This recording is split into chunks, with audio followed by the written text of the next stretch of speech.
Look, man, I gotta make this video about this thought process, because now that I'm just getting more and more in the spirit, as you get more and more in the spirit and you see things through God's perspective, your eyes open up to what sin really is. And I remember when I was younger, I never forget,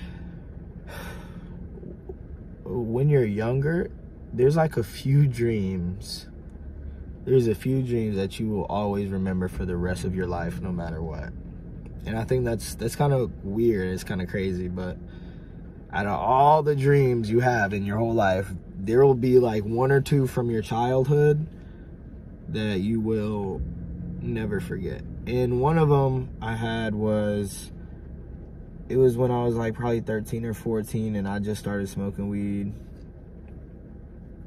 And I don't think my parents knew about it, or maybe they did, but I remember having a dream, and my mom was smoking weed, and she was smoking weed in the dream, and she was like, what's wrong with it? Screw it, you do it. And I remember in the dream just crying and flashing out, because I was just like, Mom, what are you doing? What are you smoking weed for? Don't. I was like, I remember in the dream I was smacking it out of her hand, like, be like, no. I was like yelling at her, being all angry, like, no, you don't do that. And just being like, Mom, how could you do that? How could you do this? How could you smoke weed? Like, why are you smoking weed? Stop smoking weed. That's not good. And she was just like, what? Chill out. Like, I remember in the dream, she was just like, what? Chill out. Like, calm down. Like, I'm just smoking weed. It's healthy, remember? Because that's what I would used to say. I would be like, it's healthy. It's good for you. And I remember in the dream my mom was saying that, and I was just like, ugh. And I was just like, no. I was like, no, I don't care about none of that. I was like, I don't care about none of that. Stop smoking now, please. I remember a little bit in the dream too. I was kind of rash. In the dream, I was trying to rationalize. I was like, well, it I was trying to rationalize. I was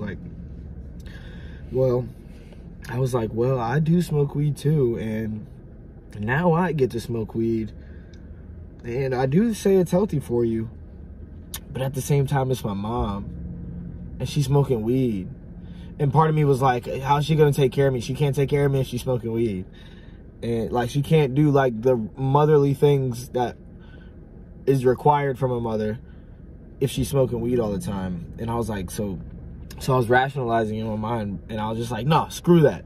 No smoking weed. Stop smoking. Like, Mom, stop smoking. And I just remember in the dream, she was just like smoking, and I was just heartbroken. I was just like, oh my God. I was just crying and just throwing a fit. And I was just like, Mom, how could you do this? How could you smoke weed? Why are you smoking weed? And now, what, 13, 14, 10 years later, I'm smoking weed all the time. And I'm telling myself, like, it's not that bad. Like, what's wrong? Weed makes me more spiritual. Weed makes me in my head more. Weed helps me think deeper. Like, it's just like, weed helps me. Weed's not that bad. And I'm just like, but part of me is like, it's bad. But another part of me is like, how is it bad? I want to rationalize it in my head. And so now I see why it's so bad. Because the way I was looking at my mom in the dream, that's the way God is looking at me right now in real life. And wow, just saying that is just like,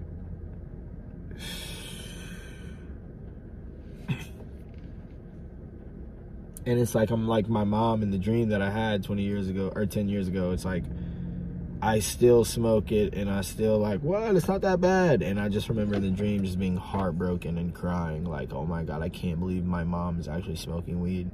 I looked at it as, like, in the dream, I looked at it as, like, she's defiling her body. Like, she's disrespecting herself. Like, that's just how I looked at it in the dream, because I knew when I was young, even though I was like 13, 14, like, I'm not dumb. Like, I know what drugs are. I know what they lead to. I know the type of lifestyle. I know the type of person you have to be to do drugs. Like, even if it's something as small as weed, you know, like, it's like drugs get you in an altered state of consciousness. Like when I was 13, I don't want to see my mom drunk either. Like, I don't want to see my mom drunk. But if I had a dream about it, it'd just be different. Like, the weed was just different because I knew I looked at it as drugs, and yeah, it is drugs. And that's how God is looking at me when I smoke weed. And I don't know. I just got to give it up. So I did have plans. I did pray.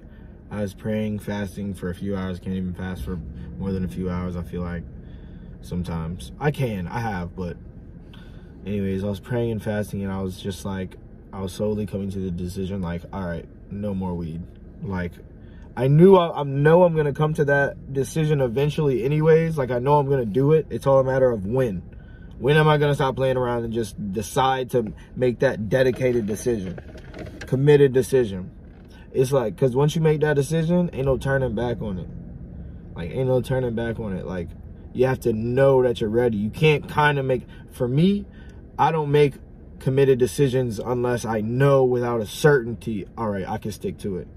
Because if you tell yourself that you're going to do something and be committed to something and then you don't do it, that messes up your head. That messes up your head and your confidence. It tells your brain that you can't keep your word or your promises to yourself. So I feel like I'm more and more ready to, like, give it up completely. Like, I've been feeling that today. And I was telling myself that, I know it sounds like an addict thing to say, but, like, after this, you know, after this runs out, which is not that much, but after it runs out, no more weed. I was really thinking about just throwing it, which I should do.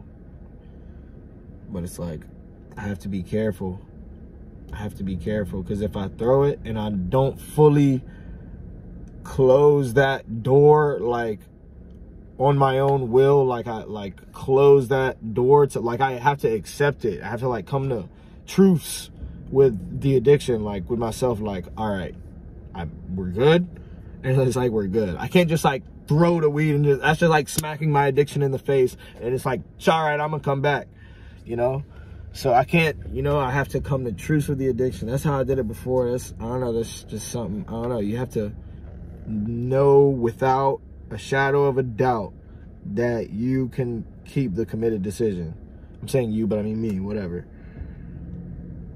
Keep the committed decision of, I'm not gonna do this anymore. And so, yeah, I think if I just pray more, I'm going to get more of that feeling and more of that readiness to fully give it up. And just staying alone, praying, fasting, reading more of the word, getting closer to God. I think that's what's really helping me and leading me to make that decision. I know I should make the decision. Like, I should have made it already, but, like, I haven't. So, but I feel I'm going to very soon, like within the next couple days. Like, soon as this weed is done, I just feel it in my heart, like I'm ready to just give it up.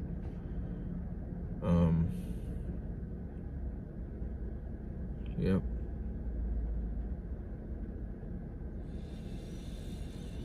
Yeah, man. That's it.